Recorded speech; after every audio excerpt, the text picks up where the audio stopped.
kula waxaan wanaagsan daawaday halkan waa TV-ga gobolka Banaadir ee Banaadir TV waxaad ku soo dhawaataan qodobada wararka aad ku daawan doontaan warkeenana waxa qayb ka ah madaxweynaha Jamhuuriyadda Federaalka ee Soomaaliya iyo wafdi hogaaminayo oo maanta gaaray dalka Uganda kulanka guddiga joogtada ah ee baarlamaanka Jamhuuriyadda Federaalka ee Soomaaliya oo lagu dhaariyay wasiirka cusub ee wasaaradda warfaafinta xukuumadda federaalka ee Soomaaliya barnaamij ka dhana mucaaradka oo lagu qabtay waqooyiga Muqdisho iyo dadkii ugu badnaa oo isugu soo baxay dibadbaxaasi wasiirka arrimaha gudaha federaalka iyo dib u heshiisiinta xukuumadda federaalka ee Soomaaliya oo booqasho rasmi ah ku jooga dalka Algeria oo kulan markaasi muhiim la yeeshay dhigiisa dalkaasi shirka wadatashiga caafimaadka dalka oo si rasmi ah bari uga furmi doona magaalada Jowhar wasiirka howlaha guud ee xukuumadda federaalka ee Soomaaliya wuxuu si rasmi ah u furay shirka wadatashiga iyo ansixinta siyaasadda qaran ee guriyeynta Soomaaliya wararka dibadda wararkeena aad ku daawan doontaan daawadayaal waxa qayb ka noqon doona dawladda Iran oo markaasi jawaab kulul hawada u marisay dalka Mareykanka qodobadaasi wixii nagu soo kordha ayaynu daawada ku soo qaadan doonaa warkeena goor u diyaar garow warkaas oo faahfaahsan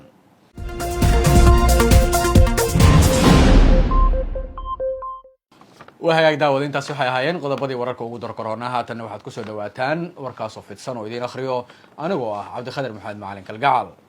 madaxweynaha Jamhuuriyadda Federaalka ee Soomaaliya mudane Xasan Sheekh Maxamuud iyo wafdi hogaaminayo ayaa maanta gaaray dalka Uganda madaxweynaha Jamhuuriyadda Federaalka ee Soomaaliya mudane Xasan Sheekh Maxamuud iyo wafdi hogaaminayo ayaa maanta gaaray magaalada Kampala ee Jamhuuriyadda Uganda halkaas oo uga qayb galaya munaasabadda caleemasaarka madaxweynaha la doortay ee dalkaasi Yoweri Museveni madaxweynaha ayaa intuu joogay Kampala kulan muhiim ah la yeeshay dhigiisa Uganda iyagoona ka wada hadlay xoojinta xiriirka laba geesoodka ah iskaashiga dhinacyada amniga iyo la dagaalanka argagixisada iyo sidii markaasi loo ambaqaadi lahaa wada shaqaynta labada dal madaxweyne Xasan Sheekh Maxamuud ayaana sidoo kale u hambaliyay madaxweyne Yoweri Museveni dib u doorashadiisa isagoona muujiyay sida ay Soomaaliya uga go'an tahay xoojinta xiriirka taariikhiga ee kala dhaxeeya Uganda safarka madaxweynaha ayaana qayb ka ah dadaalada dawladda federaalka ee Soomaaliya ay ku xoojinayso xiriirka diblomaasiyadeed ay la leedahay markaasi dalalka gobolka gaar ahaan kuwa doorka weyn ka qaadanaya amniga iyo xasiloonida Soomaaliya kulanka guddiga joogtada ah ee baarlamaanka Jamhuuriyadda Federaalka ee Soomaaliya waxa maanta lagu dhaariyay wasiirka cusub ee wasaaradda warfaafinta xukuumadda federaalka ee Soomaaliya kulanka guddiga joogtada ah ee golaha shacabka ee baarlamaanka Jamhuuriyadda Federaalka ee Soomaaliya ayaa maanta ka qabsoomay xarunta guddoonka iyo guddiyada ee Villa Hargeysa iyadoona shir gudoomisay gudoomiye ku-xigeenka koowaad ee golaha shacabka Saacadiya Yaasiin Xaaji Samatar kulankan ayaana diiradda lagu saaray ajandaha ugu muhiimsan oo ahaa dhaarinta wasiirka cusub ee wasaaradda warfaafinta dhaqanka iyo dalxiiska ee xukuumadda federaalka ee Soomaaliya mudane Cabdifataax Qaasim Maxamuud wasiirka cusub ayaana si rasmi ah loogu dhaariyay xilka waxaana dhaarta ka qaaday garsoore Cabdiqafaar Xuseen Isxaaq oo ka socday markaasi maxkamadda sare ee dalka isla markaana wakiil ka ahaa gudoomiyaha maxkamadda sare dhaarinta ayaa ka dhigan tallaabo muhiim ah oo lagu dhameystirayo habraacyada sharciyadeed iyo xilwareejinta iyadoona wasiirka cusub laga sugayo inuu dardargeliyo howlaha wasaaradda warfaafinta gaar ahaan horumarinta warbaahinta dhaqanka iyo dalxiiska dalka kulankan ayaa ku soo dhamaaday si habsami leh iyadoona xubnaha guddiga ay muujiyeen muhiimadda ay leedahay in la xoojiyo wada shaqaynta hay'adaha dawladda si loo gaaro markaasi horumar muuqda barnaamij ka dhana mucaaradka oo lagu qabtay waqooyiga Muqdisho iyo dadkii ugu badnaa oo isugu soo baxay barnaamijkaasi warbixin kooban waxa inoogu diyaariyay wariyaheena Farxaan Maxamed Xuseen barnaamijkii ugu ballaarnaa ayaa halkan ka socda kadib markii dadweynaha ku dhaqan waqooyiga caasimadda Saaka ay isugu soo baxeen wadadan isla markaana waxa ay sheegeen in marnaba aysan aqbali doonin in degmooyinkooda wax qalalaasa laga sameeyo waxa ay fariin adag u direen xubnaha mucaaradka dawladda ee fariisanka ka sameystay waqooyiga caasimadda iyagoo sheegay in dadkaasi mucaaradka ay halkan ka guuraan maadaama dadweynaha waqooyiga caasimadda aysan marnaba aqbali doonin in degmooyinkooda colaad laga horiyo shacabka waqooyiga caasimadda degmooyinka ka kala yimid ayaa waxay fariin adag u dirayaan xubnaha mucaaradka dawladda iyagoo sheegay in marnaba markaasi ay suurtagali doonin in colaad halkan laga abuuro sidoo kale dadweynahan ayaa ku dhawaaqaya hadallo ka dhanaa xubnaha mucaaradka dawladda iyagoo sheegay in dowladda madaxweyne xasan sheekh maxamuud ay si buuxda u taageerayaan isla markaana ay soo dhoweynayaan doorashada dadweynaha maalintii labaad halkan waxaa ka soconaya banaanbax weyn oo markaasi xubnaha mucaaradka dowladda loogu soo horjeedo iyagoo sheegay dadweynahan in ay markaasi marnaba aysan aqbali doonin in colaad laga abuuro waqooyiga caasimadda shacabkan ayaa waxa ay sheegeen in ay markaasi soo dhoweynayaan doorashada dadweynaha isla markaana marnaba aysan aqbali doonin in degmooyinkooda laga abuuro wax colaad ah farxaan maxamed xuseen warbaahinta gobolka muqdisho wasiirka arrimaha gudaha federaalka iyo dib u heshiisiinta ee xukuumadda federaalka ee Soomaaliya oo booqasho rasmi ah markaasi ku jooga dalka Algeria ayaa kulan muhiim ah markaasi la qaatay dhigiisa dalkaasi wasiirka arrimaha gudaha federaalka iyo dib u heshiisiinta ee xukuumadda federaalka ee Soomaaliya mudane Cali Yuusuf Cali Xoosh ayaa booqasho rasmi ah ku jooga dalka Algeria halkaas oo kulamo miro dhala markaasi kula yeeshay madaxda sare ee dalkaasi wasiirka ayaa kulan la qaatay dhigiisa Algeria mudane Saciid Sacyuus waxa uu markaasi kulanka sidoo kale ka qayb galay taliyaha guud ee amniga qaranka ee Algeria iyo safiirka cusub ee Algeria u soo magacowday Soomaaliya Danjire Maxamed Caalim dhanka Soomaaliyana waxaa kulanka qayb ka ahaa safiirka Jamhuuriyadda Federaalka ee Soomaaliya u fadhiya Algeria mudane Yuusuf Axmed Xasan Yuusuf Jago wadahadallada labada wasiir ayaana si gaar ah markaasi diiradda loogu saaray xoojinta xiriirka laba geesoodka ah iyo kor u qaadida iskaashiga dhinacyada amniga la dagaalanka argagixisada dib u heshiisiinta xasiloonida iyo sidoo kale dawlad dhiska heer deegaan iyo horumarinta hay'adaha dawladda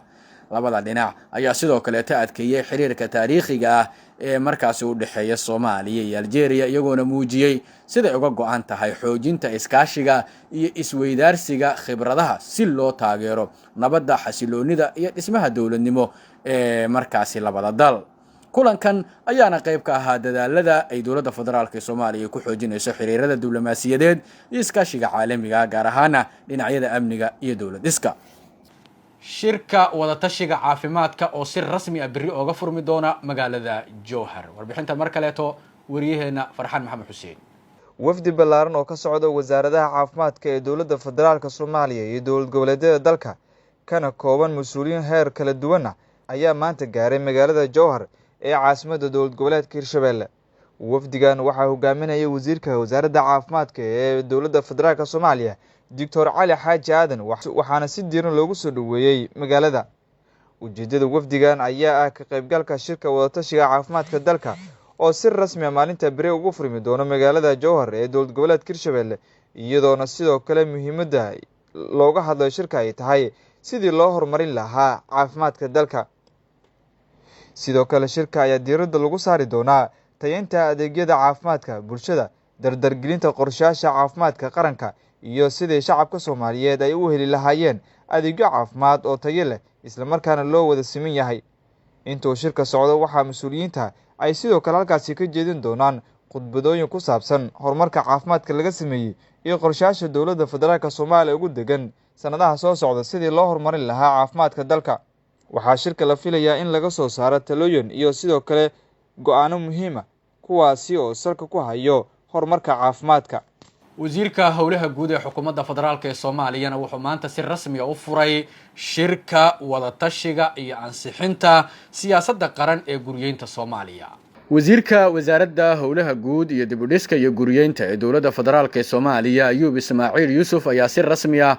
u furay maanta shirka wadatashiga isagoo soo dhaweeyay wasiirada iyo mas'uuliyiinta ka socda dowlad goboleedyada Galmudug Hirshabelle iyo Koonfur Galbeed iyo sidoo kale Puntland maanta waxaan ku faraxsanahay inaan goobjoog u ahaano ama aan idin furo kulankii ugu dambeeyay ee ansixinta siyaasadda qaran ee Soomaaliya oo ah talaabo weyn oo loo qaaday horumarinta guriyeynta iyo qorsheynta dalkeena siyaasadda qaran ee guriyeynta waxay si rasmi ah u soo bilaabatay October sanadkii la soo dhaafay waxaana muddadaas socday wada tashiyo la yeeshay wasaaradaha dhigeena ah ee dowlad goboleedyada shirkadaha dhismaha jaamacadaha ururada bulshada taasi waxay keentay inaan siyaasadda noqoto mid loo dhan yahay kana turjumayso baahiyaha horumarinta shacabka Soomaaliyeed. muhiimadda siyaasadani waa mid aad u weyn maadaama ay saldhig u noqonayso jihada hanaanka lagu horumarinayo guriyeenta dalka. waxayna diiradda saaraysaa helitaanka guryo tayo leh, qiimo jaban, horumarinta qorsheynta magaalooyinka, dhiirigelinta maalgashiga dhinaca dhismaha, guryeenta iyo helidda xal waara oo loogu talagalay dadka barakacay iyo qoysaska nugul si ay u helaan nolol degan oo sharaf leh. waxaan aaminsanahay siyaasadani inay muhiim u tahay dhismaha magaalooyin casri ah, kor u qaadidda adeegyada bulshada iyo xaqiijinta horumar waara oo shacabka Soomaaliyeed wadaagaan. waxaan si gaar ah ugu mahadcelinayaa hay'adda UN Habitat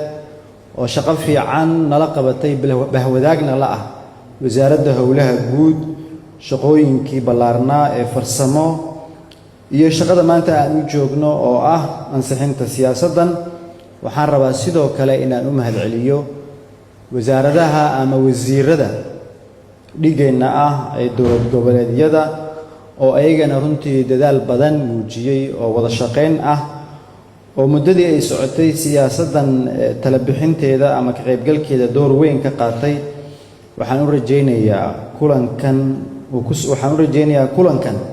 inuu ku soo dhammaado guul iyo ansixinta siyaasadda muhiimka u ah si ay u noqoto hagaha rasmiga ah ee horumarinta guriyeenta Soomaaliyeed. mar kale waxaan idin leeyahay soo dhowaada. waxaan rajaynayaa insha Allah kulankeenna maanta in uu noo furan yahay. shirkanna aan rajaynayno maalinta beri ah marka uu noo soo xirmayo inuu nagu soo xirmo guul iyo wada tashi ballaaran oo muddo sanad ah soo socday. waxaan u mahadcelinayaa saaxiibada ama agaasimayaasha ama qaybaha kala duwan ee bulshada ee shaqadan waqtiga badan geliyey iyo dhammaan bahda ama shaqaalaha wasaaradda howlaha guud. kulanka waa noo furan yahay. maalin wanaagsan. salaamu calaykum. shirkan ayaana socon doona muddo 2 maalmood ah, ayaana maanta si qoto dheer loogu lafaguray qodobo markaasi la xiriira siyaasadda guriyeynta, qorsheynta magaalooyinka iyo sidoo kaleeto horumarinta adeegyada bulshada, iyadoona la filayo in maalinta berri ah markaasi lagu soo gabagabeeyo shirkan isla markaana laga soo saaro go'aano muhiima. waa hagaag daawade qodobada dibadda ugu waaweyn ayaynu markaasi isla fiirinaynaa. dowladda Iiraan ayaa markaasi jawaab kulul hawada u marisay dalka Mareykanka. wasaaradda arrimaha dibadda ee Iiraan ayaa sheegtay in markaasi soo jeedintii Tehraan ee lagu doonayay in lagu soo afjaro colaadda hadda jirta laguna markaasi furo marinka Hormuz ay ahayd mid mas'uuliyad leh oo markaasi deeqsinimo leh, waxayna ku eedeysay Washington inay soo jeedisay dalabyo aan macquul ahayn. hadallada afhayeenka wasaaradda arrimaha dibadda ayaana yimaaday kadib markii madaxweynaha Mareykanka uu diiday soo jeedinta beddelka ah in Iiraan ee ku aadan qorshaha Mareykanka iyo wada hadal nabadeed. wasiirka arrimaha dibadda ayaa ku adkaystay in markaasi dalabkooda oo ay ku jirto in la sii daayo hantida Iiraan ee ku xayiran dibadda ay yihiin xuquuq sharci ah oo Tehraan ay leedahay. qiimaha saliidda ayaa mar kale ta kacay kadib markaasi ismarin waaga cusub ee u dhaxeeya Tehraan iyo Washington, iyadoo ay jirto niyad jab isa soo taraya oo ku saabsan rajada ah in dhowaan markaasi la fududeynayo xayiraadaha saaran ee maraakiibta ka gudbaya marinka lagu magacaabo Starti Hormuz. waa hagaag daawade guud ahaan warkii ayaan intaasi ku ekeenayaa. warka waxaa halkan idinkala socodsiinaya anigoo Cabdiqaadir Maxamed Macalin Kalgacal. intaan ku kulmi doono warka xiga daawade waxaan idinkaga tegaynaa sidaas nabadgelyo.